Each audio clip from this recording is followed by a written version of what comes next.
Hello and welcome back to the Talking Leadership TV podcast series. Thank you for joining us again. Our guest today is Dr. Adrian McCallum. Adrian served for almost 20 years across all three arms of the Australian Defence Force in multiple operational, technical and leadership roles. He's then pursued a field research career that's taken him around the world. He currently leverages his experiences to help advance the academic and industry partnerships that he's involved with across science, engineering and defence. He brings a unique combination of technical, operational and leadership skills. He's also passionate about empowering and mentoring the next generation of engineers, scientists and leaders. Adrian's been a previous contributor to this podcast, and I can't thank him enough for having a chat with me today around the issue of reflective leadership practice. But as always, enough from me. I'll hand over to our guest today, Adrian McCallum. Adrian, thank you for joining me again on the podcast, mate. How are you? Eric, very well. Nice to see you. Thanks very much for having me again.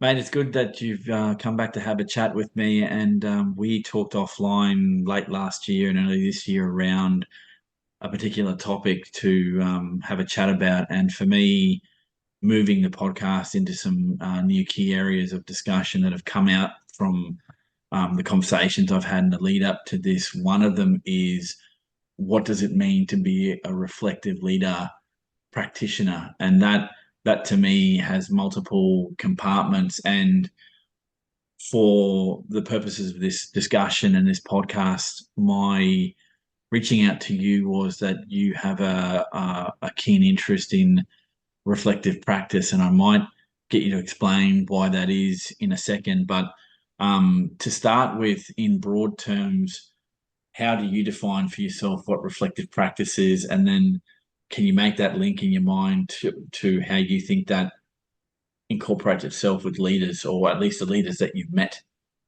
Sure. So, look, as you and I have discussed here and there over the years, for better or worse, I spent a lot of time thinking about how to be, an effective leader, however we might define that, depending on the circles we're operating in. And most of my reading and reflection leads me back to the point that to be an effective leader or influencer in any group, regardless of the size, you need to understand yourself first and foremost, and you need to be, the current catchword, of course, is authentic. You need to completely understand your motivations for doing what you're doing. You need to be transparent about that. And you can only do that by the word we use, reflection, which simply is just giving yourself time to think about who you are, what you're doing, how you're doing it, what you're thinking when you're doing it, and how that understanding of self can hopefully translate to effective leadership, communication with, a relationship establishing with others to help them and you move in the same direction. So, as you said in your preamble, there's a lot we can unpack here. But I've waffled on a little bit there, but that's essentially my encapsulation of reflective practice and its application towards leadership. Sure, and that's a good starting point. I would hazard a guess here that this topic, and as this discussion plays out with yourself and other guests on, pardon the pun here, but reflecting on their own practice and thinking about that and having a chat about it, that there's going to be some similarities, but the degree to which you apply one element of reflective practice or another, I think, is situational, potentially context based. So for those that are watching, and this will be in the podcast introduction, that your role as a leader in the higher education university space would probably throw up its own challenges. I don't think I've found a world-breaking insight by saying that, but each of the worlds that we inhabit in terms of work will throw some things up that are challenges for us, or at least kick in that part of our grey matter that help us think about what we've done or assess what we've done and think about what could have been done better. My curiosity here in this conversation with you is, can you think of a time, and you don't need to use names, obviously, but an event or a situation that kicked in that thinking post the event that you went, oh shit, I need to reflect on this, or I need to assess where my thinking was at. Can you share something like that with me? Sure. Yeah. Look, I think I was involved in, a large amount of change management that occurred institutionally last year, and a lot of change was initiated and pushed through in a short period of time. And as you'd understand, people typically are averse to change, especially if it occurs over a short period of time, and especially if the conception is, or the perception is, that consultation may not have been as optimum or as free flowing or as two-way as desired. So that certainly got amber lights flashing, I suppose, about how people I work with, how institutions, how workplaces more generally um, manage change. And we hear about change management all the time, and keywords to put on your resume, blah blah blah, etc. But this was perhaps the first time on a broader scale where the implications of not doing change management well were apparent. And what is apparent is that it comes back to leadership, of course, that leadership is based on relationships, which is based on communication of many forms, which establishes trust essentially between leaders and teams and within teams, etc. And if that trust is jeopardized by poor change management, for many of those reasons I discussed before, then we're human beings. It can take time for that trust to be rebuilt, and by time I don't mean a week or a month. It could be years, dare I say it, even decades institutionally. And I'm sure there are examples in the corporate world and beyond, and probably from politics as well, where once that trust between the leader or leaders and the people, the team, is jeopardized or fractured, even to a smaller extent, then it just takes time for those relationships to rebuild and for that trust to be reestablished. In that vein, and maybe not just using the example which you just cited, which thanks for sharing with us. Do you make time to reflect? Like, do you have some time squirreled away each week? Is it a formal thing for you, or do you approach it on an ad hoc basis? And I'll give you some rationale for asking that question. Is I'm not 100% sure the way, and I'm talking here from a leader perspective, that people in leadership spaces often are thinking about reflection in a very formal, considered way, and will engage with that practice when and if it's required, and when and if the outcome of something is very good or very bad. Like it seems to me extremes pull you into that headspace. So, one, I guess I'll restate the question if I can, if you'll indulge me, Adrian. Is one, is it a formal or informal process for you? And do you agree or disagree that it's at those extremes when that process is triggered in your, at least your thinking? Sure. So for me, it's certainly both formal and informal, and I can give examples shortly. And to your second part of that question, I think my perspective is that more broadly, as you say, it's the extremes that trigger the need to self-reflect or debrief or mop up after an event went awry or whatever it might be. So that might force reflection, but I don't believe that's optimal. I think that some level of reflection is always useful after any interaction. After my meeting with you, I might jot down some notes. When I meet with a client or with a student, whoever it might be, I think it's useful to capture um, the actions, of course, from that meeting, but perhaps the thoughts and the emotions that you feel from those interactions and why that might be occurring and what that might tell you about yourself for the future and future interactions for you with others that you deal with. So formal and informal. It's in my diary every week to take time to reflect, but most of the time I don't have time to do that and I move it on. So invariably, I reflect informally, largely perhaps of an evening when I go for a run or when I'm, away from the busyness of our work life. And I'm sure many of your guests and your listeners, your viewers would perhaps share that our work lives are so very busy. And this is why I don't want to branch into this prematurely, but we might be able to discuss this later. This is why I'm bringing on expedition-based journeys of discovery for students at this institution, because young adults, I've got a couple at home, trying to work out how they can best be themselves and best spend their lives, especially when they're carrying, phones around in their pockets 24/7 that are buzzing and doing all sorts of things. It's very hard for us as people, and especially youth, to find the bandwidth in our lives to actually to accurately or effectively reflect. We might put it in our diary, and you can say, yes, I effectively reflected today, I jotted down some notes. But do we ever let ourselves get to the state of non-distraction? And this is where words like mindfulness and prayer and meditation and other mechanisms to dislocate ourselves from the busy world perhaps are effective, because we need to think of ways to truly and effectively reflect. Otherwise, we're going through the motions, but perhaps not benefiting particularly from that time. Disconnecting from distraction, I think, is inherently difficult to do at the best of times. And when you put what you just said in the context of very busy leaders, I'm thinking, CEOs in the corporate and CEOs in the not-for-profit space, that there are a lot of pressures on people's time. And it kind of stands to reason, I guess, in the current era. And if people disagree with what I'm going to say next, then please reach out and tell me why you disagree. But I think the nature of how busy we are, we only sort of go down that track of reflection when you get the big win or the big loss. And it's those in between bits that you're talking about, when you might be exercising or doing something that is completely unrelated to your leadership position, that you start thinking. I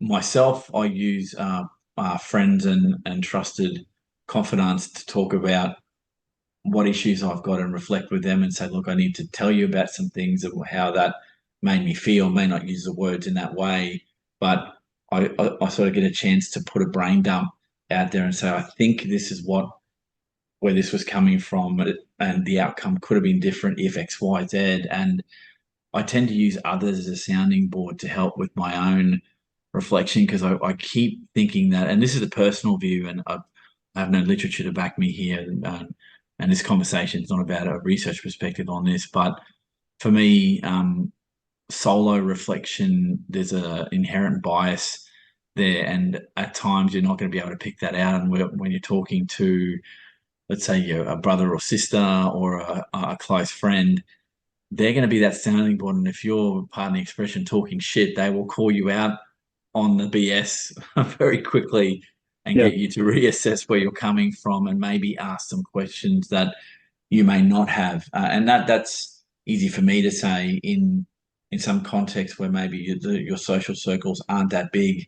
Then you've got to potentially find other ways, because I would assume the pressure will build up to the degree that if you're not thinking about how some things are done, and this isn't talking, and I'm not talking about the quality of the level of reflection, but just that you engage in it at some level allows for some closure of some things, perhaps. And I've never asked this in these podcasts, but do you reflect to get an outcome that you're satisfied with to give you some closure, or do you do it to help learn and then test it at another time? I've never asked, but do we reflect to get closure on something, or do we reflect to try and learn from that event, or some combination of the two? Yeah, look, from my personal perspective, it would probably be a combination of the two. I might go out for a run, emptying the brain, waiting to see what pops into it. And some of those things that pop in might be solutions to things that have been swirling around in my subconscious. But some of them, of course, would be greenfield thoughts that are, how about this or how about that? So I like to think that we can help in, closing the stressors of the day, perhaps through that reflective process, but also open up opportunities of who we might speak to, or what we might do next, or what we might chase up. So I think it can be both, but of course that would be a personal matter. So let me ask you this, Adrian. Do you think, or do you believe that reflective practice is a solo endeavor, or should you include others in that process? Look, I think it should very much be both. Going back to what I said at the very start, I don't think you can lead as optimally as you could. You can still lead effectively, probably without some level of self-reflection. But I think for optimal leadership, you need to understand self, and to understand self, you need to self-reflect, introspect and think about, who is Adrian McCallum and why am I doing this and what do I want to achieve and how am I going to best convey that and what emotions are typical when I do that, and I need to acknowledge that and work out, is that a good thing or a bad thing? If it's a bad thing, how can I ameliorate that and perhaps communicate in a different way to get a different outcome? So I think self is essential, but if you're with a team, small team, big team, I certainly, completely agree that the group must be with you. You must spend that time to, share, chew the fat, establish those relationships, and then work out where you want to go together and how you're going to get there together. I think that is absolutely necessary. And as I said, I demonstrated an example relatively recently where perhaps it didn't go as well as it could have. So, you know, keeping everyone on the same page, again, comes back to communication, is key. Fully agree with that. One thing I'd ask around reflective practice, and this was brought up in a conversation, not to do with this podcast, but around the issue of mentoring. And we all have, I guess, formal and informal mentors, whether we're aware of that or not. The informal ones tend to be, in my experience, the most numerous. Chasing formal mentors is a process in itself, but have you used your reflective practice in that context by talking to mentors that you've had to test some of your thinking? And the reason for me asking that is part of that reflective process, at least in my experience, is you sometimes come up with questions or issues that you don't know necessarily how to deal with, and having someone as a sounding board is quite a unique position if you've got the good fortune to have someone in your life to do that. So, have you ever reflected with a mentor, or at least part of that reflection? Go, hey, I've been thinking about this. What's your thought? Have you used that approach, Adrian? Look, I have used it on occasion, not always necessarily with my historical or typical mentors, but in my particular circumstance, my wife is a valuable mentor, a valuable sounding board, because she manages a business. She's also a scientist, a veterinary surgeon. So she manages many day-to-day things that I grapple with as well. So she's probably always my first port of call. And you mentioned earlier that, hopefully we all have mentors. My concern is that many of us perhaps don't, and this again is the sort of conversation I have with my students, saying you don't have to do this alone. The world is about relationships and about the networks you can forge. People generally are happy to assist. So we need to inculcate that expectation and those actions at an early age. I think as our children are transitioning through youth to become adults, they of course are finding their way in the world, and I think we need to help them understand that having mentors is a valuable process. We watch our parents as we grow up. They mentor us, of course. We learn much of what we do through them. As we leave the nest, we need to continue that process. It's completely natural. We just need to let our children and the youth of our society understand that that's a positive and a useful thing to do. Yeah, well, we couldn't agree more. In my circumstance, I have a lot of cousins, mostly male cousins, and they're a lot older than my two sons, and I encourage them quite a bit to reach out to their cousins, but second cousins. They look at them more as uncles because of the age difference, but so look, go and chat to XYZ cousin, have a chat, um, put your thoughts out there in a very different way to the conversation that you might have with dad. And why I do that is I understand that in a familial context, your kids and you have a strong relationship, but there's certain things kids won't say or ask their mum and dad as much as Yeah. you might encourage them to do that. And having other people in their lives that might act as mentors or role models is a good and healthy thing as well. And it's a good practice and training ground for how you communicate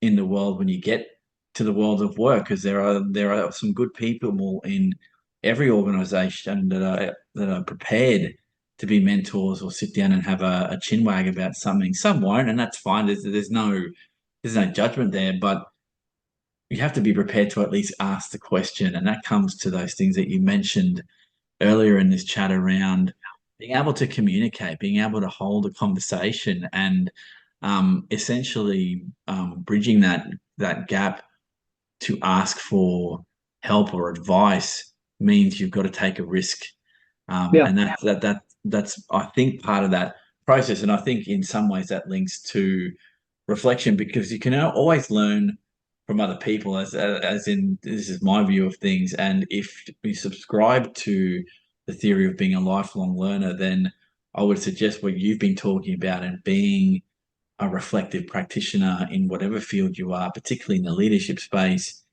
is important, because it's only going to make you a better operator. I don't think there'd be any literature, again, I'm happy to be corrected on this, that being reflective is a negative thing. In fact, it's quite a positive thing. There are a lot of people out there, and you only need to go on LinkedIn to find us, that make a very good living on how to teach people how to be reflective and introspective and self-reflective, and being able to ask yourself some tough questions. And I think fundamentally letting go of some of your ego to take some of the shots that come, and I'm talking, it's not always negative. Reflections don't always have to be negative, but I think sometimes hearing the brutal truth about something is a learning experience in itself. And yes, it's difficult to hear, but I think it's part of the process. I really like the connection with family, helps expand my thinking in that regard, Adrian. So let me as a segue into the final part of the chat here, what tips or tricks could you give to someone that's listening or watching this around setting your own framework up to be reflective? What's some simple things people can do? Look, as you were discussing mentoring, Eric, I was just thinking, the last couple of decades I've been involved in many mentoring schemes, and they're all set up for the best reasons, because, as we've just discussed, it's valuable. But many of them fall over because one thing, and that's a lack of time. Mentors, mentees set out to make it happen, but they run out of time in their calendar. So, time is the worst enemy for reflection. So my advice and my experience is that self-discipline is key. Self-management is key. Saying no is key. Even though I've already told you that I regularly jeopardize my forecast reflective time in my diary, I still acknowledge the need to remove myself from my situation to try and garner an objective perspective, because we teach our first year engineers, that's the only way you can solve a problem, is to get that objective perspective, to go broad and get different perspectives. So I think as individuals, we need to acknowledge that time, whether it's going for a run or walking in the park or lunch outside, whatever it is, we need to extract ourselves from the 24/7 that's driven by these sort of things, and make that time, whether it's formal. As I said earlier, I dislike form because you just may not be in a reflective mood when your calendar reminder says time to reflect. So I think you just need to build in informal opportunities through your day. It might be while you're commuting. It might be, as I said, exercising or other things. But I think, at least in my experience, informal reflection is perhaps more valuable, because I need to give my space first and foremost for that to occur. And then, as we said, solutions to problems may identify, but also, new perspectives may arise. So I think it's finding the time in your lives to make that happen, which is key. Oh, I appreciate that response, and your students are lucky to have you as a lecturer, mate. This is good stuff, and I think a personal view only, that exposing young minds to this kind of thinking is a great way to give them another tool in the toolkit to engage with the world of work, and not necessarily in the lead up to leadership roles, but at some point you may be asked to be a leader, or you might seek leadership roles. And so having the ability to reflect and to learn in those roles is a key thing. And being exposed to the idea of being reflective while you're young and learning in whatever form, whether it's university or TAFE or whatever the pathway you choose to enrich your thinking is, I think, a positive thing. So, Mr. Adrian McCallum, thank you again for your time, sir. This has been great. Thank you, Eric. Always a pleasure. Look after yourself. You too, mate. For those listening, this has been the Talking Leadership TV podcast series. Thank you for joining us again. As always, have a great day, rest of your week, and we'll catch you on the next episode of the podcast.